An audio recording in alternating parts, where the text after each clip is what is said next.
Les ETF, c'est peut-être le raccourci que tu cherches pour investir intelligemment. Ils représentent aujourd'hui une part croissante des investissements mondiaux grâce à leur simplicité et leur efficacité, même pour les petits portefeuilles. Dans cette vidéo, on va donc plonger dans l'univers des ETF, comprendre ce qu'ils sont, identifier leurs forces et surtout apprendre à les décrypter pour que tu puisses investir efficacement. Mais attention, investir dans un ETF mal choisi peut clairement te faire perdre du temps et de l'argent sur le long terme. Et c'est pour ça que dans cette fin de vidéo, je te partagerai ma méthode que j'utilise pour évaluer les ETF simplement et rapidement avant d'investir. Donc on est parti déjà, qu'est-ce qu'un ETF? On va commencer avec une citation de John Bogle qui dit « Ne cherchez pas l'aiguille dans la botte de foin, achetez simplement la botte de foin ». Et la philosophie c'est quoi? C'est de te dire qu'au lieu d'acheter Apple, Airbnb, Tesla, Netflix, Target, Google, au lieu d'essayer de chercher la meilleure action, tu vas simplement te dire « J'ai la flemme et donc j'achète un panier, d'accord, qui va regrouper toutes ces actions-là ». Donc par exemple, là en l'occurrence le S&P 500 qui va regrouper les 500 plus grosses entreprises américaines. Toi passivement tu achètes un ETF S&P 500 et il va suivre la moyenne de toutes ces performances sur le long terme. Un ETF ça peut suivre des dizaines, voire des centaines, voire des milliers d'actions en même temps. Et il faut bien se dire qu'un ETF, attention, c'est pas un indice, d'accord? Il peut y avoir plusieurs ETF pour un même indice. Donc un indice, ça va être par exemple le S&P 500, 500 plus grosses entreprises américaines, le CAC 40, les 40 plus grosses capitalisations françaises, le MSCI World, etc., etc., etc. Et je te prends un exemple avec le MSCI World. On voit qu'il y a énormément d'ETF. MSCI World, donc comment choisir le meilleur? Je te rassure, on va voir ça justement dans la fin de la vidéo. L'ETF, il est au cœur de la gestion passive de ton portefeuille. Je rappelle qu'un bon portefeuille, c'est un portefeuille GPS, c'est-à-dire une gestion passive qui va être là pour sécuriser ton portefeuille avec des ETF, et c'est vraiment ce qu'on va voir dans cette vidéo. Et après, une gestion un petit peu plus active où tu vas justement sélectionner les actions les plus rentables pour aller chercher plus de performance. Ok ? Il faut se dire que les ETF, c'est une tendance qui monte vraiment année après année. Aujourd'hui, ils prennent de plus en plus de place dans les volumes d'investissement et d'une manière générale dans les portefeuilles, même des particuliers. Maintenant, c'est quoi les avantages des ETF? Le premier avantage, c'est que c'est passif. D'accord? Ton portefeuille, en gros, il suit le marché. Donc en fait, tu vas te poser aucune question, surtout si tu prends des ETF larges, entre guillemets. En sachant, je rappelle toujours que malgré toutes les crises, le marché, il est toujours haussier. Ok, donc là en l'occurrence c'est le marché américain. Deuxièmement, il diversifie facilement.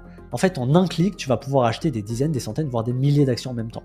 Je te prends l'exemple de l'ETF MSCI World. En un seul achat, tu diversifies sur 11 secteurs et 23 pays et environ 1400-1500 entreprises en fonction des périodes. C'est énorme, en un clic. Tout ça en un clic. Troisièmement, il est éligible au PEA. Tu peux donc techniquement investir aux États-Unis, mais depuis ton PEA. Et ça, c'est assez fou pour les ETF. Il y a des ETF synthétiques justement qui permettent de faire ça. Et en fait, normalement, sur un PEA, tu peux acheter que des actions françaises, d'accord? Ou des actions européennes. Mais tu ne vas pas pouvoir acheter d'actions américaines. Mais en passant par des ETF synthétiques, tu vas pouvoir investir sur les États-Unis. Donc tu vas profiter de la performance du marché américain, qui est clairement plus rentable que le marché français, mais en ayant une réduction fiscale. Et même si le PEA te contraint initialement d'acheter des actions européennes, tu as quand même cette possibilité-là. Il y a quand même certains ETF d'indices étrangers qui sont disponibles, donc je t'ai mis des exemples très concrets, vraiment pour que tu aies des idées. Donc l'Emerging Market, le Nasdaq, le S&P 500, le MSCI World, etc., etc., etc.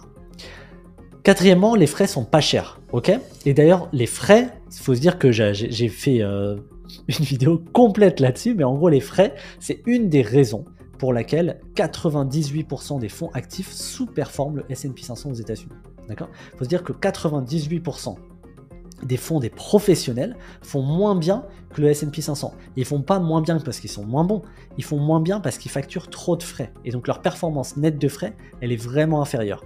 Et c'est pour ça que nous, ce qu'on cherche dans un ETF, c'est un fonds de gestion passif, on cherche peu de frais pour justement éviter ce problème de performance. Il faut se dire qu'un fonds actif, ça coûte entre 1 et 2% par an. Un ETF, ça coûte entre 0,15 et 0,5% de frais annuels. Cinquièmement, il est adapté pour les petits investissements.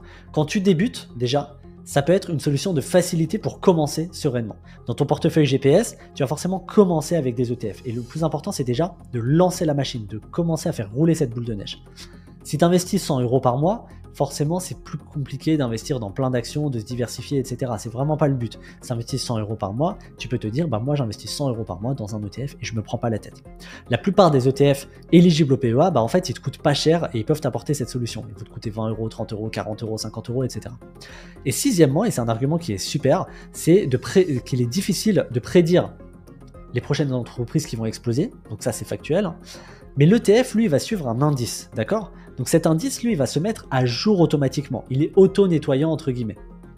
Je vais te montrer un exemple très concret.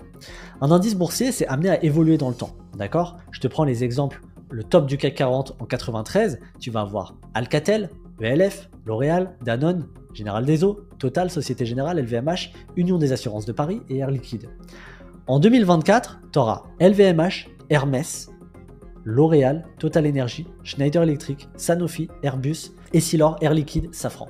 Donc c'est pas du tout le même top. Et donc par exemple, si tu t'étais dit en 93, bah moi je vais acheter le top 10, je vais pas me prendre la tête, bon bah super, mais ce top 10 là, peut-être qu'il sera même plus là dans 30 ans. Alors que l'ETF, tu te dis pas que tu achètes le top 10, tu te dis que tu achètes le CAC 40. Le CAC 40, il va se mettre à jour, mais l'ETF va se mettre à jour aussi avec. Et comme il se met à jour, il va continuer de suivre la performance du CAC 40 sur le long terme. D'accord? Donc ça, c'est une capacité qu'on appelle auto-nettoyant. Donc voilà un petit peu pour les avantages des ETF. Maintenant, comment lire un ETF? Pour lire un ETF, n'hésite pas à mettre pause à la vidéo, d'accord? Prendre le temps justement de regarder tout ça. Mais ce que tu vas faire, c'est que tu vas séparer les différents morceaux du nom de l'ETF, d'accord? Donc le premier mot, c'est le nom de l'émetteur. Ça peut être iShares, Vanguard, Amundi, BNP, etc., etc., etc. Ok? Ensuite, ce que tu as après, ça va être ton indice de référence. Ça peut être MSCI World, S&P 500, Stocks Europe 600. Et après, ça peut être des indices plus compliqués. Ça peut être Stocks Europe 600 Healthcare, donc pour dire la santé. Ça peut être ESG ou Accord de Paris, etc., etc., etc. Ça peut être plein de choses. Mais tout ça, c'est l'indice de référence. Et c'est le passage le plus important du nom de ton ETF. Parce que l'indice de référence, c'est vraiment, en gros, l'ETF que tu achètes, d'accord? C'est ce que tu vas suivre. Donc si tu achètes quelque chose de beaucoup trop spécifique, S&P 500 intelligence artificielle par exemple, c'est vachement spécifique et donc ça veut dire que tu t'exposes à beaucoup plus de risques. Alors que si tu achètes le S&P 500, tu vas avoir vraiment toutes les entreprises américaines, enfin les 500 plus grosses, dans ton ETF.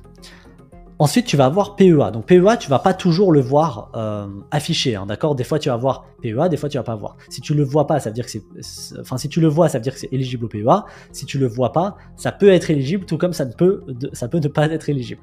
UCITS ETF, ça veut dire que ça répond à la directive UCITS, d'accord? Donc toi, les ETF que tu vas acheter en Europe doivent suivre justement cette fameuse réglementation. Et ACC, ça va être la distribution des dividendes.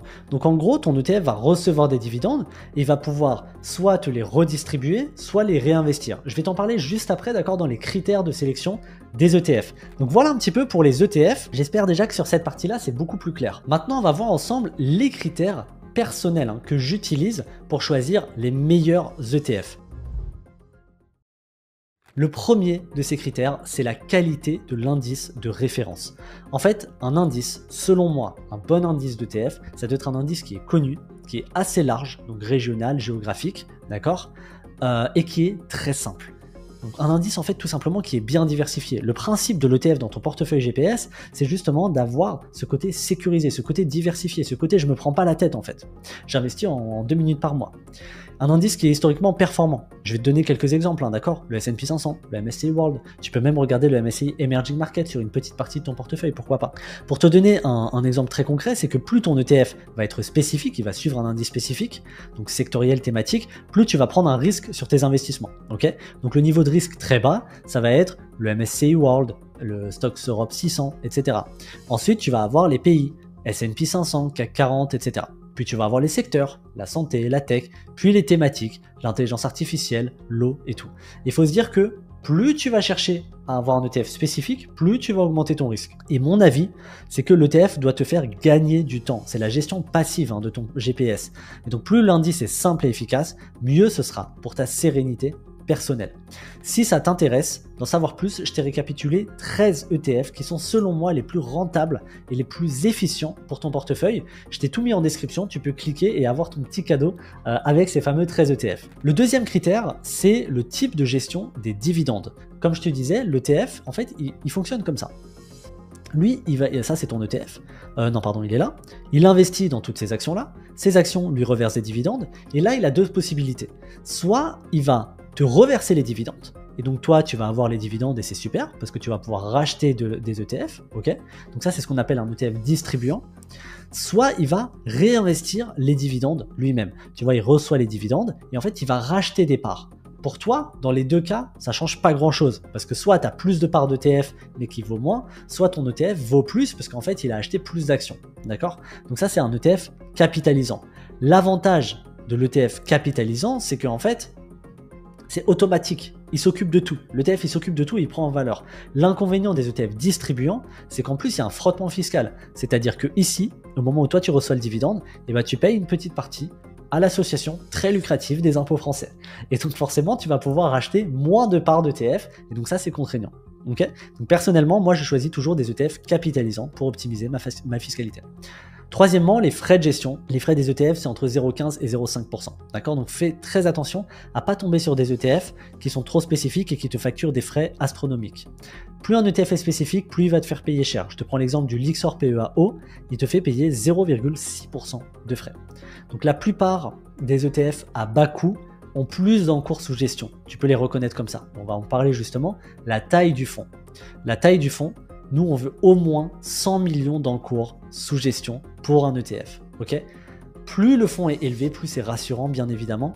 Mais en gros, 100 millions d'encours, ce que ça veut dire, c'est qu'il y a en gros tous les gens qui ont investi dans cet ETF, tout l'argent qui est mis sur cet ETF, c'est un fonds en fait, en tout, il y a 100 millions qui sont investis. Si toi, tu as mis par exemple 5000, que moi j'ai mis 5000 et qu'on est plein à avoir mis 5000, au bout d'un moment, ça va s'additionner et ça vaudra peut-être 500 000, puis 5 millions, puis 50 millions, puis 500 millions. Ok, c'est ça l'encours.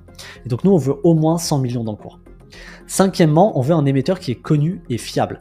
Là, c'est pas compliqué. On va avoir Amundi, Vanguard, iShares c'est BlackRock, hein, d'accord, Xtrackers, BNP Paribas Asset Management. Lyxor, ça a été avalé par Amundi, qui est le leader européen d'ailleurs. Mais voilà, on veut vraiment un émetteur qui soit carré.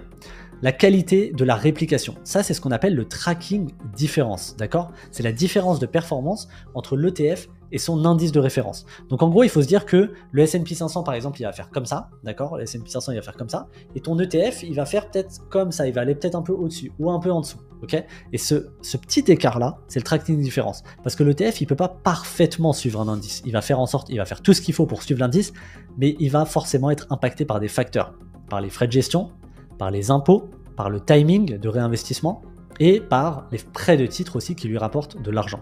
Donc il faut savoir que l'ETF il peut s'écarter au fur et à mesure de son indice de référence.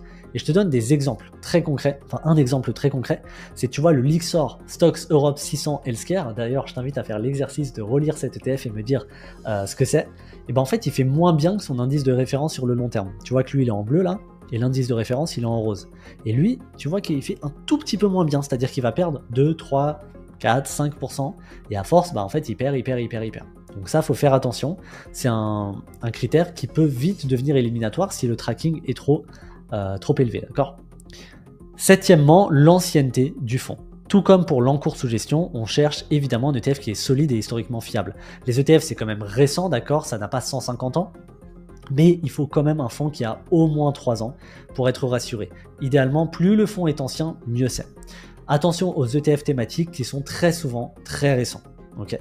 Huitièmement, l'éligibilité au PEA. C'est pas un critère qui est essentiel.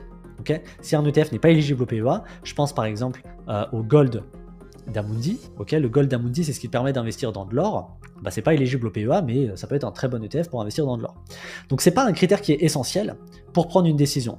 Par contre, si l'ETF il est disponible, le même ETF est sur le PEA et le compte titre, il faut choisir le PEA, parce que le PEA il va te permettre de bénéficier d'un avantage fiscal. Je te prends un exemple pour le S&P 500. Sur le PEA, tu as le ESE, sur le compte titre, tu vas avoir le VOO, donc autant choisir le ESE, d'accord? Parce qu'en fait, tu as un ETF S&P 500 qui est éligible sur ton PEA, même s'il est synthétique. Neuvièmement, le prix de la part. En gros, il faut se dire que le prix d'une action, le prix d'une part d'ETF, c'est l'émetteur qui le choisit, d'accord? C'est l'émetteur qui se dit, bah en gros, une part, ça va coûter 20 € ou ça va coûter 200 €, ok?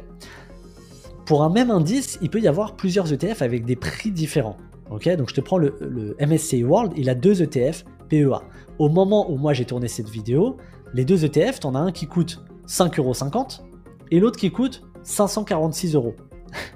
Mais finalement, peu importe. C'est-à-dire que dans tous les cas, si tu investis, imaginons 1000 € dans les deux, ça reviendra au même. Tu auras 1000 € investis sur le MSCI World. Mais c'est juste qu'il y en a un, bah, si tu investis 300 € ou 400 € par mois, tu peux pas l'acheter en fait. Tu peux pas l'acheter tous les mois.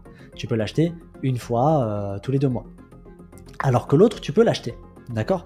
Donc théoriquement, il faudrait respecter celui qui respecte les meilleurs critères de sélection, les 8 précédents points qu'on a vus juste avant, d'accord? On s'en fout du prix de la part, ok? Si tu investis par exemple 1000 €, tu t'en fous que ton ETF il coûte 50 € ou 30 €. C'est pas ça ce qui va changer. Mais si tu investis 300 € et que tu as un ETF qui te coûte 600 et un autre qui te coûte 5, bah forcément, ça va jouer sur la balance. Ok? Donc si tu investis 100 € par mois, tu peux pas acheter le CW8 et donc tu dois te rabattre sur le WPEA. Tu es obligé entre guillemets. Voilà un petit peu pour les critères pour choisir les meilleurs ETF. J'espère en tout cas qu'ils t'ont permis d'y voir plus clair. J'espère que tout ça, ça te permet de beaucoup mieux comprendre la partie sur les ETF. Et pour aller plus loin et pour apprendre à dénicher toi-même tes propres ETF, n'hésite pas à regarder la vidéo que j'ai fait juste ici, d'accord? Sur Just ETF où j'explique en direct comment aller sur ce site qui est gratuit et qui va te permettre de dénicher les meilleurs ETF. Je te laisse là-dessus. Ciao!